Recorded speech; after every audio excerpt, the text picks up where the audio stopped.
What is up, everybody? It's your boy, Big International Biz. It's been trying times in the Twib Kingdom. Let's see if Jess can bring us out of the darkness.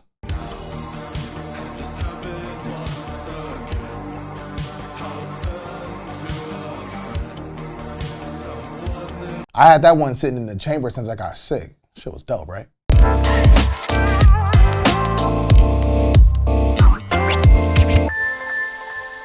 Welcome back to another episode of This Week in Blade, where we talk about everything dope that's happening in rollerblading. If you're new here and you like what you see, just hit the subscribe button so that you can get all the updates first. It would be tight if you gave a like and shared this with the homies, because everyone around the globe needs a little biz in their home.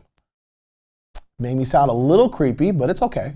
I want to apologize for the length in between episodes, man. When I got back from Winter Clash, I got the sickest I've ever been. I was like, I had a good life. I made a couple people laugh along the way. It's a good enough time as any. And right after that, I had to get on a plane to go to London for work. So I just been all over the place. So I'm sorry, but we're back to our regularly scheduled program. Let's start this off with products. All right, Winter Clash was a month ago, and you've seen everything that's came from that. You've already seen the Shima 3 re-releases, Rossi's dropped their new frame. You already know what's up. So we're gonna talk about two things from there and then move the fuck on. Adapt fucked around and gave Sim Croft and John Fromm their first pro skate. They gave Sim a Super Veloce, and that thing looks like what 90s sitcoms thought futuristic rollerblades would end up looking like. They took the Super Allegra technology and made it aggressive. That thing looks impressive. Expensive, but impressive. And Big Bruh kills it in these. Look at these clips. I'll give you some time. I wanna watch them too, look at them. Damn, that was tight. And Fromm's skate is as white as he is. Look, you knew I couldn't pass that one up. It was low-hanging fruit. The Fromm Brutale is actually really fire, and it's all set up with his Pro 50/50 frame and Pro Redeye wheels, which we'll get to in a minute. I'm just proud they gave him a boot. He's been killing it for years. Fromm also has a really dope part to promote this skate, and Sim, where you at, bruh? We waiting. The clock's ticking, G. Shout out to both of the homies for this, and shout out to Adapt for putting it on. Redeye wheels dropped a part 2 to their childhood line, and I'm feeling all the nostalgia. You see Jared's wheel with the cat dog graphic, and Corey hit him with the Power Rangers, so dope. They dropped wheels for Fromm, obviously, because he has that whole ass pro skate. Sneak, Banning, Weitzman, and Adriani. Various sizes and hardness, and they're all dope. Which one is your favorite throwback? Let me know in the comments. And speaking of throwbacks, Undercover hit us with a Blockbuster series. We got Throwback TV, now we getting Throwback movies. What year is it? They gave wheels to everybody. Well, I mean, their pro team. Mary Munoz got one, Chris Calkins, who wrote his name like that? Their newest pro, Joey Lunger, which I'm the most excited about. All bias, all don't care, and more. And they're all steadily dropping content to promote them. Again, all kinds of sizes and hardnesses. Even Mary got a 100 milli, which is sick. They even dropped the new Blady's Collab wheel, which is so hard. The pink is subtle, but it pops. Make sure you check out the whole line and the edits to support it. Hey you, wanna grind? But getting wheel bite? Me too. I have the answer. Meet my friend, 97A. You only need one. Yep, we're all turned on at the same time. Dead linked up again with Tooeasy to drop the 1900 Tooeasy set, and it is amazing. I don't know what's better, the set or the supporting material to promote the set. I have them hanging up at my house, or I will have them hanging up by the time this video comes out, or before someone actually comes over. This flat specific set comes with a 5897 extra hard wheel, one for each skate for groove tricks, and a 5892 for grip and durability. It's basically the best flat street setup. It also comes with a vinyl keychain and a poster. Look, it's the perfect setup for a smooth ride and a hard slide. For a smooth ride and a hard slide. She says it better than me. They're still live on the site, so make sure you cop a set. I might get me a second pair.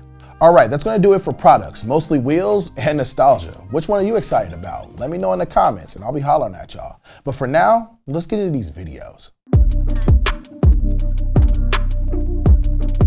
There was so much heat that dropped since the last episode of This Week in Blade. I'm gonna put together Biz's picks so that you know exactly what you need to watch. We can cipher through all the bullshit and I can give you a good comprehensive list of things you need to get to, all right?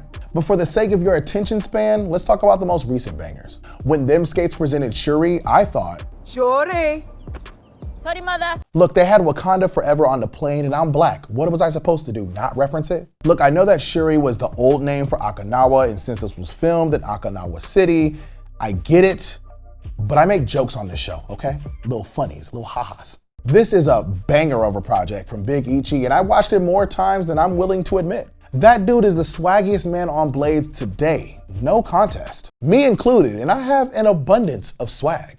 But I'm more in the heavyweight division, so he can have this. You know those edits where you're entertained all the way through? This is what's happening here. Make sure you check it out. When the song changed at the Hurricane Top Soul, that shit got me gassed. You see that shit?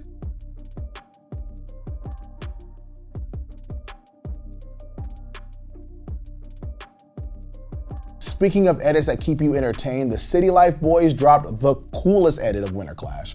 Sorry, everybody else. Yes, this is an edit of the event, but it's filmed on the Sony RC1000 Multi. Yes, this is one incredible machine. This edit is just so cool, and this little guy got the best clips. You remember Joe's backslide? I think about it from time to time when I'm alone. But yeah, this edit is super dope. It even has Broskow throwing a little muscle. Make sure you check it out. Front wheel independent suspension and rear coil spring link suspension dampen out those rough bumps. Yuto Akitama hit us with 7 minutes in a part called Stairway to Adulthood. And bruh is next in line for the throne. I'm calling it now. He starts us off with a long backslide, and I knew this kid was something special. Oh, I'm thinking about Joe's backslide again. At 15 years old, he has the part we all wish we had. Seriously, watch this. It's so good, and I hope Rosie's is paying attention.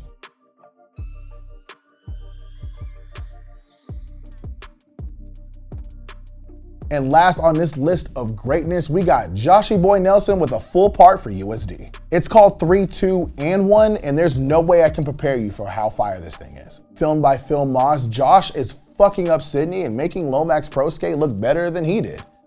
Yeah, I said it. This part is seriously dope. Make sure you watch it. Hey, Lomax is gonna be hella mad at you, bro. You think so? You're right. Maybe we should cut that part out. I'm scared of Lomax, bro.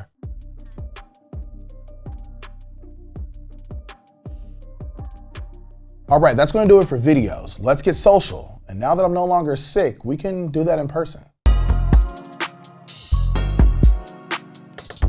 Let's start this off with Pilch, hitting us with a smooth one.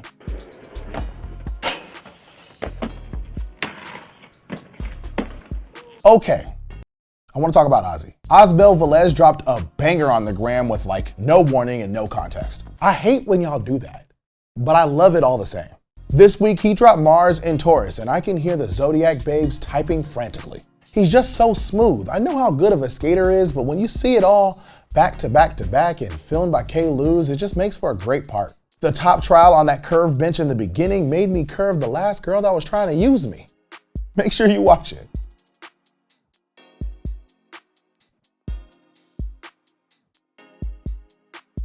The homie James has some dope part clips on the gram that starts off with a great 540 and an even greater hat catch. This dude is good with all kinds of control. It's 3 clips and every one of them is worth it, especially the toe roll. I mean, he could have came out fakey out of that wall stall, but I'll let it slide.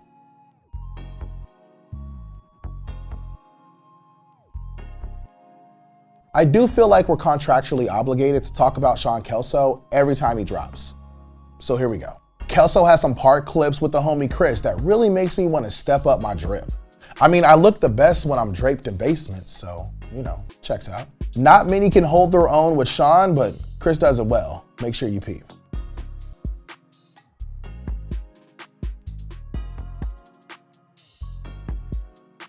So Disney is trying to take all of our jobs by making a rollerblading robot, but Broomski was like, nah, not me. He dropped some heat on the gram that proves why rollerblading needs a human touch, a biological touch. Biological touch sounds gross, doesn't it? Just the human touch then. Now it sounds weird. This flat rail does look like where dreams come true. And I want all my dreams to come true. They really trying to make a rollerblading robot. Cuz tried to hit him with a front flip and failed. Thank God he was wearing a helmet.